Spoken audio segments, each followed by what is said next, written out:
So you do 2 years, you get out. What happens after that, man? Same shit, same rotation. Get right back to it. Straight to the streets. Hustling, doing my little thing, make a name for myself. Catch another case, get 5. Go do 2 years. Same old routine, in and out. Then I got out on the 5. I think I was out 60 days or some shit. And at this time, I got pulled over on a motorcycle by a law, but I'm not knowing. I just came home that the law is like a rape filler. Basically, he gonna jump on you and debo you or whatever the fuck. Anyway, long story short,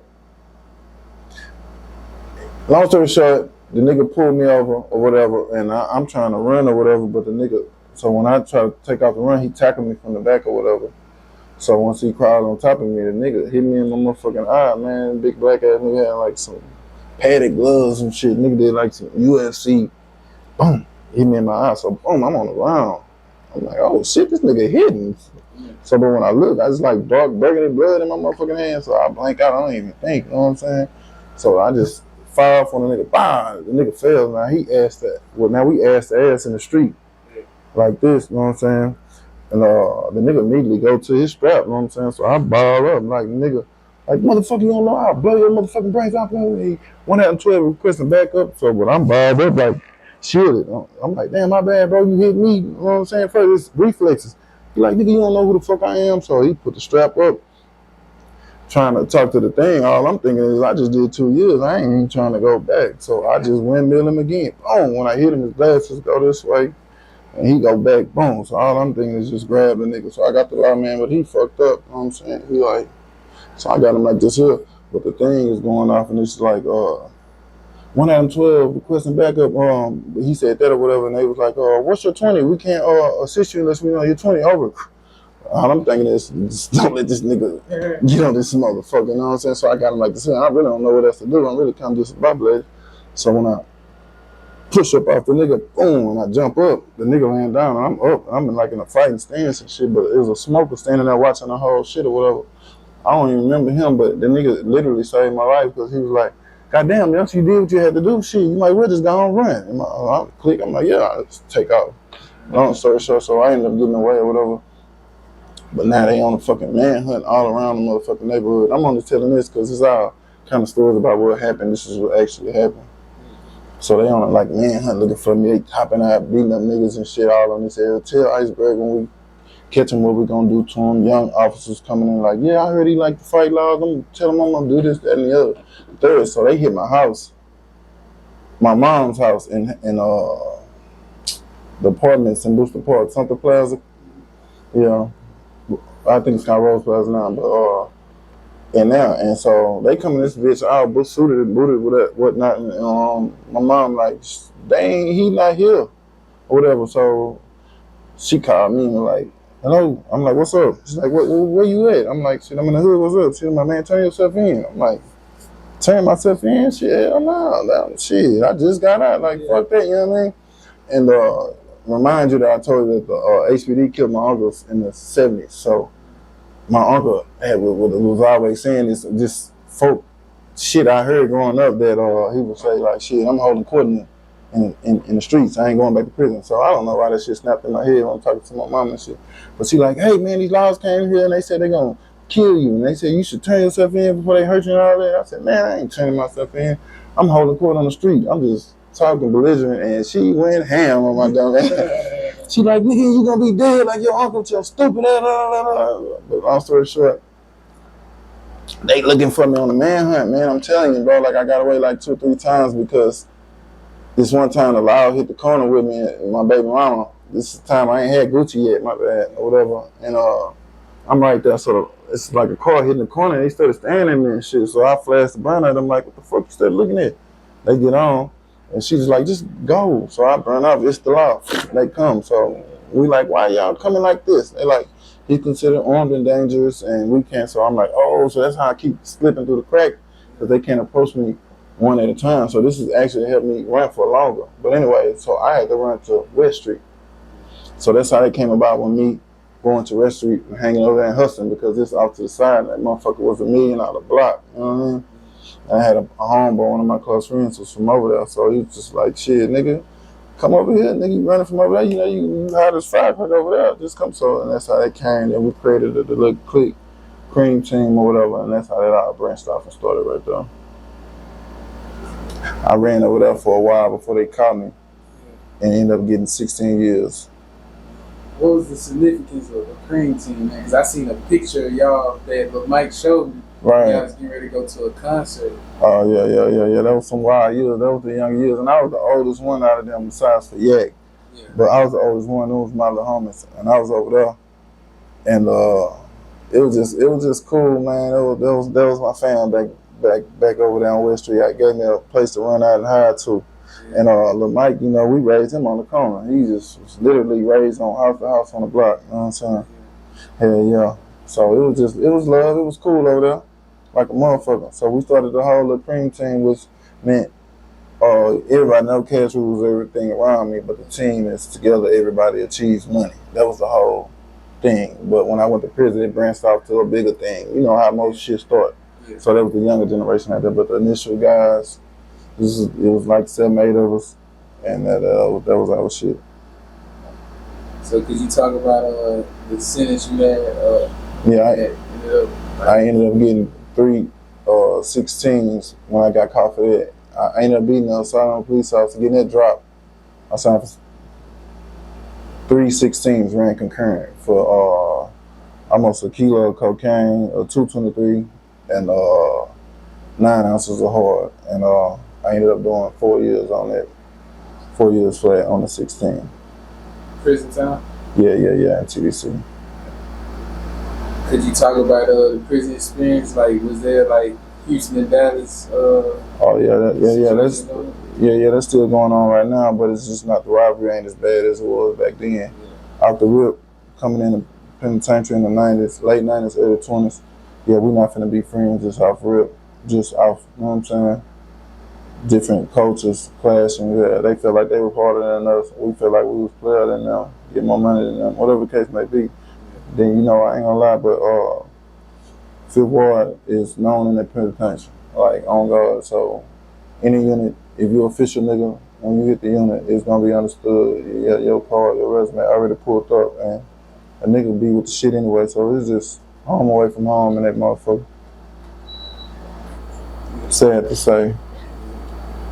And after you did your time, man, you basically came home and had like some big plans, especially like on the club promoting stuff. Oh, that's when I started doing that. When I came home after that, after doing the 4 years, I hopped out. Yeah. I linked, and the club shit and all of that shit came on the fruit because, I was just having money at this time. A nigga was having money, moving books, work, whatever. And we was going to the club every night, so everybody was coming to follow us.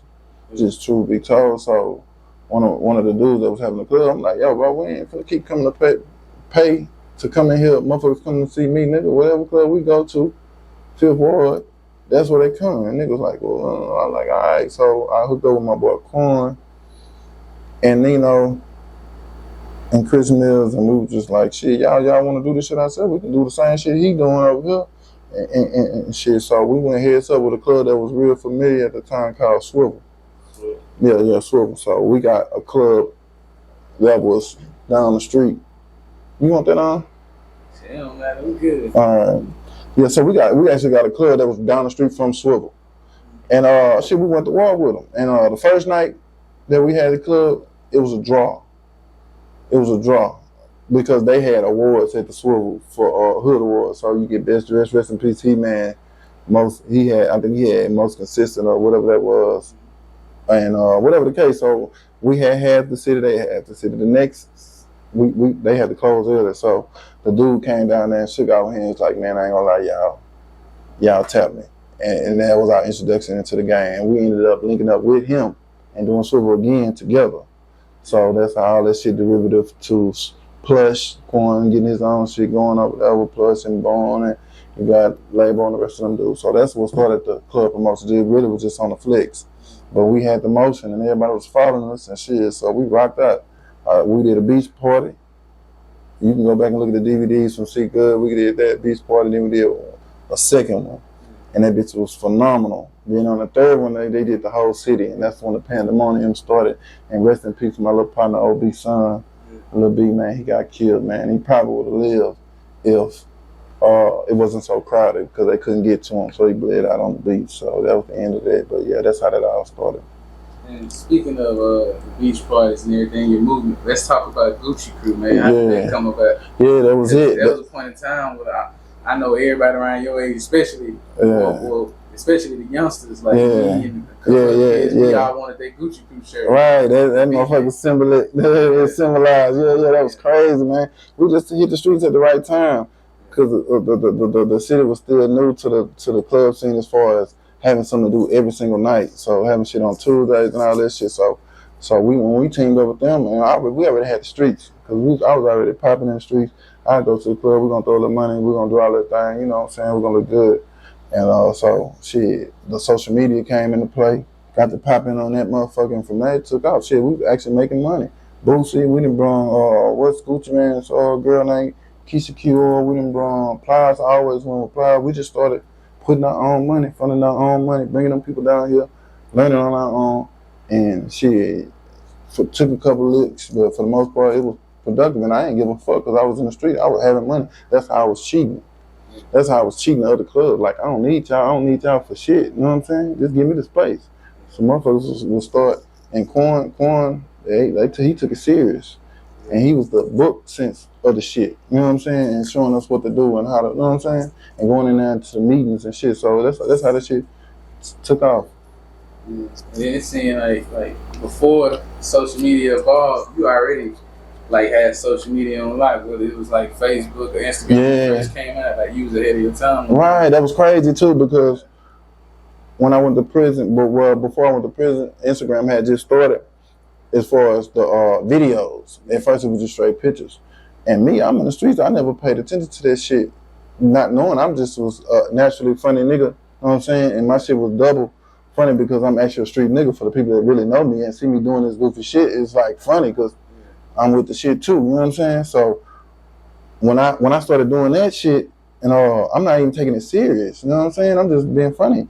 But niggas that was taking it serious and started seeing that shit was actually a lane, King C.R.E.A.M, who was actually following me, and we became friends on the ground. He direct messaged me and was like, I ain't gonna lie, bro, you got it, bro. Take it serious and go. Woo. He gave me the pep, but I was like, appreciate you, bro, but I'm 1 foot in, 1 foot out, man. I went to prison, man. DC Young Fly, all them guys, they took off. And I know where I could have been at the time because we was all having the same amount of followers, busting, you know what I'm saying, hustling, doing the same shit. Yeah. So that was just, for me, watching, I'm seeing him on in prison on the TV, C.R.E.A.M, or commercial for Madden. I'm like, damn, all this shit came from the ground. I'm like, man, maybe I can really transition from these streets about that shit and really pop with this shit if I take it serious. So that was my whole plan coming home from prison this last time, which was I did 9 for 8 years.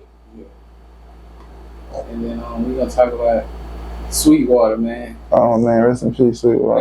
That was like, you know what I'm saying? He was my first sidekick. Yeah.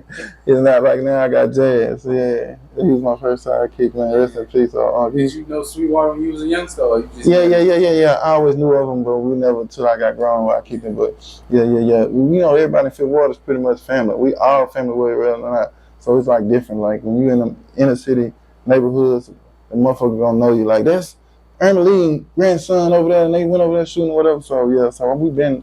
His family is my family. You know what I'm saying? Well, we're not really blood related, but as much as you can be in Fifth Ward. Like Jay say, blood don't make you kin. What's your favorite like memory of Sweetwater, man? Man, the man was crazy. Man, the man was funny as shit, bro. I just got so many. I actually made him a page. And he got a page, and I go back and look at it from time to time. He's funny, man, and he's always the same person. That's the thing with me, man.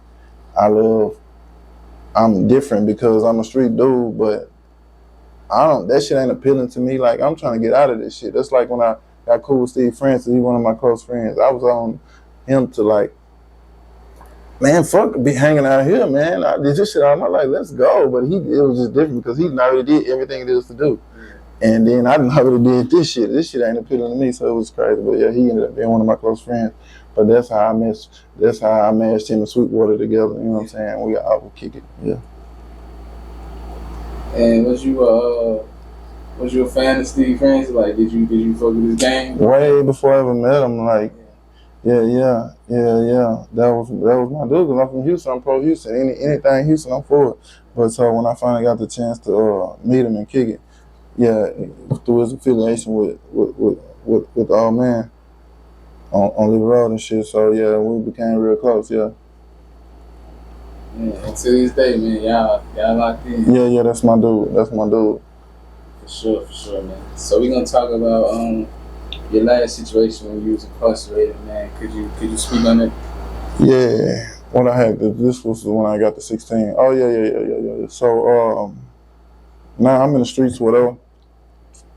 I'm having a little money, but this is when I'm with the jugging or whatever. So long story short, when I got popped, I was on an investigation for like 16 jugs or whatever. They were just fucked up about the MO of what I did and the amount of money that I got away with, but they couldn't pin on me or whatever. And so they gave me a $250,000 bond. And first they no bond me. And then I got got a lawyer, got a bond here, and he got me a bond. The lawyer was like, I'm gonna get you a bond, all right. And gave me a $250,000 bond. I'm like, damn. But so what I made bond and I got out. But what had happened was they had charged me with the wrong charge. They if you Google it, it'll come on the news or whatever. But they charged me with theft of something, but I never even they stopped me in the motion of getting it. But anyway, it was the wrong charge, so they had to re-indict me. So back up to $250,000 bond. I'm like, yo, why the fuck I got a $250,000 bond for this little minor case or whatever? She's like, I hate people like you because you prey on innocent, hardworking people and you still ain't money or whatever. So I'm like, oh yeah, she got like a vendetta against me or whatever. But I understand because the game got fucked up because of what Jugging came from to what it is today. The name is fucked up. That's not what we was doing. You know what I'm saying? Now it got rough hustling to where they robbing the people, stealing them. There was nothing we were doing. If you wasn't leaving it, you didn't have to worry about us. You know what I'm saying? But the name of Jugging got so fucked up to where that's why she was at that with that. So I ended up making a bond or whatever. Long story short, I was leaving the barbershop. I had a burner in my pocket. It was like a 357 semi-automatic or whatever. And they jumped out on me because they had charged me with the wrong charge. But my lawyer had already told me, he was like, they're going to re-indict you, but you're going to get right back out on bond. Whatever. Come turn yourself in and walk out. I was like, man, I go to court in a couple of days. I'll do it when I do it. I ain't trying to go to jail today. But they ended up getting me. So boom, when they got me and I had the strap in my pocket, they put me in the back seat. They didn't even search me. So when the other laws undercover, the motherfucker that's notorious in Fifth Ward, I forget his name or whatever, but he came. He was like, "Did y'all search this motherfucker?" And I think that. Jordan? Yeah, exactly him. Yeah, but long story short, so boom. So when I go back to court now, and then the judge whips out the whole thing with me, like, "Yeah, I got you now." I'm like, "What?" Like, "Yeah, motherfucker. Now I got you now because I got caught. I'm a felon in possession of a firearm, and 9/10 of the law is possession, and they apprehended it out of my pocket. So I ended up fucking off the $250 bond. Now I pay a dime to get the lawyer or whatever, and this nigga flim-flam me because he helped me beat another case that we'll talk about later with the kidnapping case. So I just thought he was invincible, but really he was trash. And so I ended up fucking off that, and long story short, I ended up getting 25 years.